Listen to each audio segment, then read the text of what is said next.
শোনো শোনো শোনো সবে শোনো দিয়া মন, আজ আমি রেঁধেছি দুটো দারুণ রেসিপি কোরিয়া চটন। এরকম দুটো ডিশ হলে আর কিছুই লাগবে না। আজকে সন্ধ্যেবেলায় হঠাৎ করে কিছু গেস্ট চলে এসছে। বাবা বলছে আমি বাইরে থেকে জিলিপি আর সিঙ্গারা নিয়ে আসছি। আমি বললাম দাঁড়াও দাঁড়াও, অত তাড়াতাড়ি করতে হবে না, আমি তাড়াতাড়ি কিছু না কিছু বানিয়ে ফেলছি। বাড়িতে এই কটা 8টা মতন ব্রেড রয়েছে। এই ব্রেডগুলো দিয়েই দুটো রেসিপি করে দেখাবো আপনাদেরকে। মিষ্টিটার জন্য 4টে পাউরুটি নিয়েছি। 4টে পাউরুটিকে ছোট ছোট করে টুকরো করে মিক্সিতে একবার ভালো করে ঘুরিয়ে নেব। আমি পাউরুটির ব্রাউন কালারের এজেসগুলোকেও কেটে নিইনি, সব কিছুকে একসাথে মিক্সিতে ভালো করে একবার ঘুরিয়ে নিচ্ছি। এখন বাড়িতে কিছু ক্যাপসিকাম আর গাজর ছিল, কিছুটা ক্যাপসিকাম আর গাজরকে ভালোভাবে চপারে একদম ছোট ছোট করে কেটে নিচ্ছি। এখন দুটো মিডিয়াম সাইজের পেঁয়াজকেও চপারে ভালো করে কিমা করে নিচ্ছি। 4টে লঙ্কাকেও ভালোভাবে কুচি করে নিয়েছি। বাড়িতে আগে থেকে এইটুকুনি আলু সেদ্ধ করা ছিল, যেহেতু তাড়াহুড়ো ব্যাপার ছিল তাই জন্য যেটুকুনি ছিল আমি সেইটুকুনি দিয়েই তাড়াহুড়ো করে বানাচ্ছিলাম। আর এই 4 পিস ব্রেড, এই 4 পিস ব্রেড আর সব সবজিগুলোকে পরিমাণ মতো নুন আর গোলমরিচ দিয়ে মাখিয়ে নিচ্ছি। অল্প একটু গোলমরিচের গুঁড়ো দিয়ে নিয়েছি, পরিমাণ মতো নুন দিয়ে নিচ্ছি। এখন কয়েকটা চিনে বাদামকে ড্রাই রোস্ট করে নিচ্ছি। এখন আমি এটাকে খুব ভালো করে মেখে নিয়েছি হাত দিয়ে। এখন ড্রাই রোস্ট করা চিনে বাদামগুলোকেও দিয়ে নিয়েছি, আর একবার ভালোভাবে মিক্স করে নিয়ে এগুলোকে টিক্কির আকারে গড়ে নেব। এখন সব টিক্কিগুলো গড়া হয়ে গিয়েছে, এগুলোকে শ্যালো ফ্রাই করে নেব। প্যানটাতে খুব কম পরিমাণে তেল দিয়ে নিয়েছি, তেলটা বেশ ভালোভাবে গরম হয়ে গেছে। এখন একটা একটা করে টিক্কি বসিয়ে দিচ্ছি।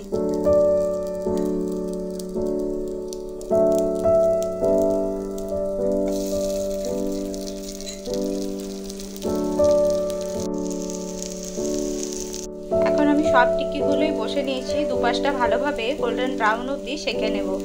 লো টু মিডিয়াম আছে এগুলোকে কিন্তু ভালোভাবে গোল্ডেন ব্রাউন করে ভেজে নিতে হবে।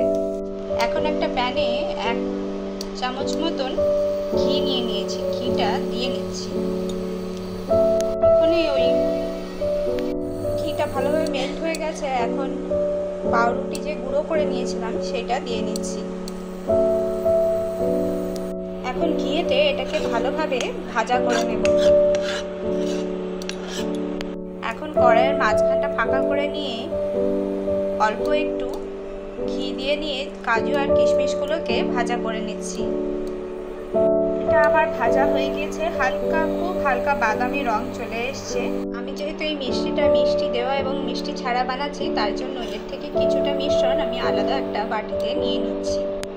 আলাদা একটা পাত্রে ঘিয়ে ভাজা কিশমিশ, কাজু আর ওই পাউরুটির গুঁড়োটা নিয়ে নিয়েছি।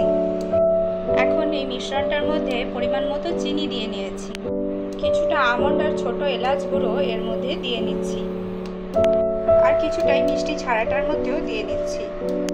এখন চিনি আর আমন্ড গুঁড়োটা দিয়ে নেওয়ার পরে আবার 2-3 মিনিটের মতন চালিয়ে নিচ্ছি। এখন জাফরান মেলানো দুধটার মধ্যেই কিছুটা গুঁড়ো দুধ দিয়ে নিয়েছি, ভালো করে এটাকে মিশিয়ে নেব। 2 চামচ মতন আমি গুঁড়ো দুধ ব্যবহার করেছি, টিস্পুনের 2 টিস্পুন মতন। এখন আমি ভালোভাবে দুধটা মিলিয়ে নিয়েছি, আর খুব অল্প পরিমাণে ইয়েলো ফুড কালার দিয়ে নিয়েছি একটা সুন্দর কালারের জন্য, জাফরান মেলানো দুধটার মধ্যেই। এখন জাফরান মেলানো দুধটা কিছুটা এর মধ্যে দিয়ে নিচ্ছি,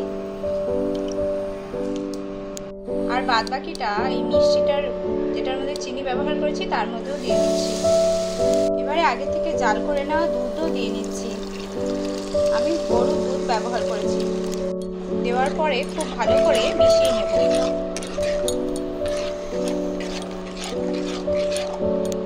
আর এইটার মধ্যেও দিয়ে দিচ্ছি। এখন মিষ্টি ছাড়াটার মধ্যে পরিমাণ মতন সুগার ফ্রি দিয়ে নিচ্ছি। এখন এটার মধ্যে ফ্লেভারের জন্য অল্প 2 চামচ মতন গোলাপ জল দিয়ে নিচ্ছি। মিষ্টি ছাড়াটার মধ্যেও 1 চামচ মতন গোলাপ জল ব্যবহার করেছি। এখন দেখুন মিশ্রণটা ফোটা শুরু করেছে, যদি খুব ঘন লাগে তাহলে আবার একটু দুধ মিশিয়ে নেবেন। এখন আমার মিশ্রণটা একটু ঘন লাগছিল বলে আমি আরও 2 হাতা মতন দুধ দিয়ে নিয়েছি, আগে থেকে জাল করা দুধ দিয়ে নিয়েছি। এখন এটা ভালো করে ফুটে গেলেই রেডি হয়ে যাবে। বাড়িতে হঠাৎ করে লোকজন চলে আসলে আপনারা অবশ্যই এই দুটো ডিশ ট্রাই করতে পারেন। যদি বাড়িতে কয়েক পিস পাউরুটি থাকে তাহলে এই দুটো ডিশ তৈরি হয়ে যাবে। আমার কাছে 4টেই পাউরুটি ছিল, তাতেই এই দুটো ডিশ তৈরি হয়ে গিয়েছে। বাজারে জিলিপি, সিঙ্গারা, চপ এসব তো সবাই কিনে খায়। বাড়িতে অতিথিরা আসলে বাড়িতে বানানো জিনিস সার্ভ করাটাই ভীষণ ভালো।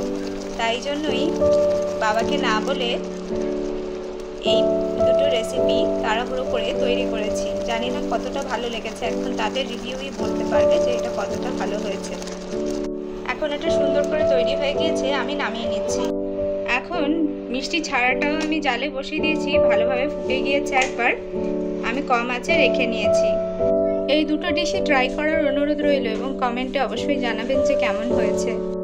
দুটো ডিশ বানাতে একলা হাতে ঠিক আধা ঘন্টা মতন টাইম লেগেছে। দেখুন এটাও বেশ ভালোভাবে ফুটে গিয়েছে, আমি নামিয়ে নিচ্ছি। বাড়িতে গেস্ট আসলে এরকম দুটো ডিশ হলে আর কিছুই লাগবে না। অবশ্যই কমেন্টে জানাবেন আপনাদের ভালো লাগলে।